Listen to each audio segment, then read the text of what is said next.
আসসালামু আলাইকুম, সবাই কেমন আছেন? আলহামদুলিল্লাহ আমরা সবাই ভালো আছি। তো এখানে আমি গরুর গোশত রান্না করছি না, যে মেখে রান্না করছি। আসলে আমি গরুর গোশত রান্না করলে মাঝে মধ্যে এভাবে মেখে রান্না করি। তবে আজ একটু ডিফারেন্ট। আজ কিন্তু মুরগির গোশত এভাবে করে মেখে রান্না করছি। যত ধরনের মশলা আছে মানে গোশত রান্না করার সবগুলো দিয়ে তারপর হাতের সাহায্যে মেখে নিয়ে এই তরকারিটা রান্না করছি। প্রথমে ভেবেছিলাম হয়তো তেমন একটা ভালো লাগবে না, যেহেতু মুরগির গোশত আবার হাতে মেখে নিচ্ছি। তো তারপর দেখলাম না, অসম্ভব ভালো লেগেছিল তরকারিটা, অনেক ভালো লেগেছিল। তো সেজন্য আপনাদের সাথে ছোট্ট করে শেয়ার করে নিলাম যে এভাবে রান্না করলে অসম্ভব স্বাদের হয়।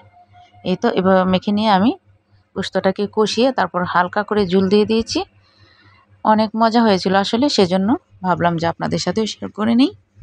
চাইলে কিন্তু আপনারাও এভাবে একবার রান্নাটা ট্রাই করতে পারেন। তো সবাই ভালো থাকবেন, সুস্থ থাকবেন। আসসালামু আলাইকুম রহমতুল্লাহ।